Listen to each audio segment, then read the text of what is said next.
Setelah kita menerima Yesus sebagai Tuhan dan Juru Selamat, langkah yang kedua, kebersihan kita mengabdi kepada Tuhan. Dengan kita mengikuti tuntunan Tuhan melalui firman yang diajarkan kepada kita, kita sedang menghambakan diri kita kepada Allah. Jadi menghambakan diri kita menjadi hamba Allah bukan berarti jadi pendeta semata-mata, jadi pengurus gereja semata-mata, tapi bagaimana kebersihan kita taat kepada tuntunan Tuhan, kepada ajaran Tuhan, kepada arahan Tuhan.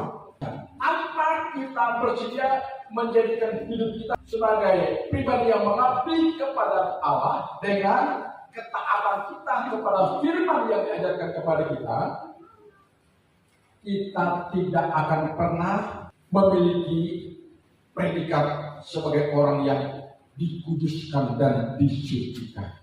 Karena jelas tadi dikatakan setelah kamu menjadi hamba Allah, kamu beroleh buah yang membawa kamu kepada pengudusan. Mengapa kita diminta oleh Tuhan untuk tunduk taat kepada firman Tuhan? Karena dengan hanya kita taat kepada firman Tuhan itulah yang akan terus memanggari hidup kita supaya kita tidak mudah terjerumus ke dalam jebakan dosa yang sangat licik, yang penuh dengan strategi yang menarik tetapi menjebak kita, saudara-saudara. Jadi dengan kebersihan kita menjadi hamba yang mau taat kepada tuntunan firman-Nya. Karena Allah tidak bisa kita lihat dengan kasat mata, tetapi firman yang kita miliki, baik firman yang ada di HP kita, bahkan Alkitab yang ada di rumah kita, jika kita baca atau yang dikhotbahkan, jika kita dengar, kita lakukan, kita sedang menjadi hamba Allah.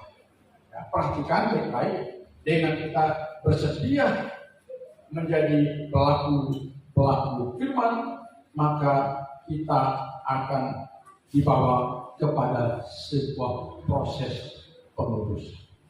Proses pengudusan ini sama dengan proses menuju kepada kesempurnaan. Karena sekarang kita sedang diproses menuju kepada kesempurnaan, karena kesempurnaan itu adalah tuntutan Tuhan kepada kita. Karena Alkitab mengatakan, hendaklah engkau sempurna sama seperti Bapa adalah sempurna. Artinya Tuhan menuntut kesempurnaan kepada kita. Tapi apakah bisa kita menjadi pribadi yang sempurna? Jawabannya adalah bisa jika kita bersedia dan taat kepada firman Tuhan. Amin. Karena hanya dengan ketaatan kita kepada firman Tuhan, kita akan dituntun, diarahkan menuju kepada proses menuju sempurna, yaitu proses pengudusan. Ya, pengudusan diri kita untuk tidak lagi terus berkecimpung dalam dosa, dan dosa. Perhatikan sana, jika kita sudah melewati dan mampu melewati proses pengudusan ini, maka endingnya adalah akhirnya adalah goalnya adalah hidup yang kekal. Perhatikan baik-baik. Coba kita baca ayat ini dengan ikuti tuntunan saya seperti begini. Tetapi sekarang setelah saya dimerdekakan dari dosa, setelah saya menjadi hamba Allah, saya beroleh buah yang membawa saya kepada pengudusan, dan sebagai kesudahannya saya memperoleh hidup yang kekal. Jadi dengan baik-baik, tanpa keberimanan kita kepada karya Yesus di salib, tanpa kebersihan kita taat kepada tuntunan firman Tuhan yang membawa, yang membuat kita untuk hidup kudus dan sempurna, kita tidak akan sampai kepada yang namanya memperoleh hidup yang kekal. Ini ajaran Alkitabiah. Saya ulangi lagi, dasarnya adalah beriman kepada Yesus, oke, tak bisa dibantah.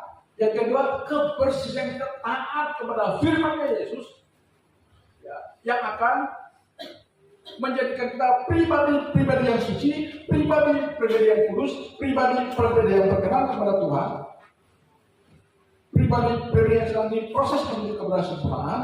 Maka goalnya adalah kita layak mendapatkan hidup kekal di keabadian. Di mana? di surga.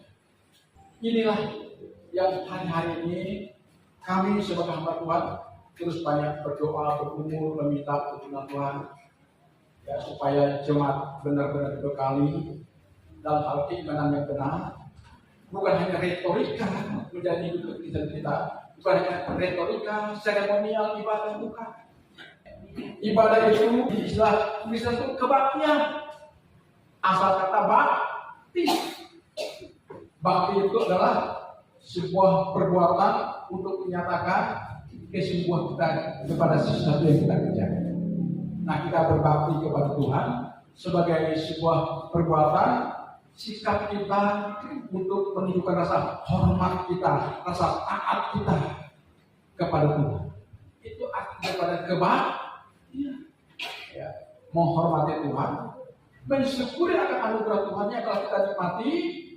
Lalu yang ketiga, memohon tuntunan Tuhan untuk hidup kita esok hari, agar firman Tuhan yang kita terima hari ini menjadi pedoman, menjadi suluh, menjadi kualitas, menjadi tuntunan, menjadi arahan untuk kita jalani hari kita esok dan seterusnya. Sebab tanpa firman Tuhan, hidup yang kita jalani besok akan bisa melenceng dari rencana Tuhan terbaik. Karena kecenderungan kita melenceng. Tapi dengan kita menerima diri untuk diarahkan oleh Tuhan, maka saya percaya hidup tidak akan terarah, ya, terarah. Dan inilah yang Tuhan maksudkan kepada kita. Kita harus menghambakan diri kepada Allah dengan kebersediaan kita melakukan firman yang telah disampaikan, diajarkan kepada kita. Sebab dengan kita melakukan firman Tuhan, kita akan terus memperoleh yang namanya proses penyucian, pengurusan diri kita. Katakan perhatikan baik sekali lagi. Setelah kamu menjadi hamba Allah, taat kepada karena firman Allah yang kita dengar, maka kamu sedang di dalam proses pengurusan. Katakan amin. Kita sedang dalam proses pengurusan. Kita sedang dalam proses penyucian. Kita sedang dalam proses menuju kepada kesembuhan. Ya. Dan endingnya, goalnya adalah kita memperoleh hidup yang kekal di surga bersama dengan Yesus. Amin. Jadi dari satu ayat yang kita baca tadi, yang pertama saya mau ulangi lagi adalah mari jangan sampai keimanan kita kepada Yesus bergeser. Yang kedua, mari kita hari ini kembali kepada komitmen kita untuk menjadi pribadi yang mau taat kepada arahan dari Tuhan melalui firman yang diajarkan kepada kita. Dengan kita taat kepada firman yang diajarkan kepada kita atau yang kita baca, kita sedang dalam proses penyucian. Amin. Kita sedang dalam proses penyucian. Sampai kita menjadi pribadi yang suci, tak bercacat di hadapan Tuhan, barulah kita akan memperoleh kebersamaan dengan Tuhan di kekekalan, tempat yang paling menyenangkan. Inilah yang Tuhan mau kepada kita. Karena itu saya akhiri ayat ini. Mari saya mengajak kita untuk menghafal ayat ini dari Roma pasal 6 ayat 22. Ayo, terakhir kita baca sama-sama. Kita baca sama-sama, ayo. 2, 3. Tetapi sekarang setelah kamu dimerdekakan dari dosa dan setelah kamu menjadi hamba Allah, kamu beroleh buah yang membawa kamu kepada pengudusan, dan sebagai saudaranya ialah hidup kekal di surga bersama dengan Yesus. Ya.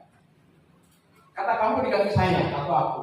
2, 3. Tetapi sekarang setelah aku dimerdekakan dari dosa dan setelah aku menjadi hamba Allah, aku beroleh buah yang membawa aku kepada pengudusan, dan sebagai kesudahnya ialah hidup yang kekal. Tuhan Yesus memberkati. Haleluya, haleluya.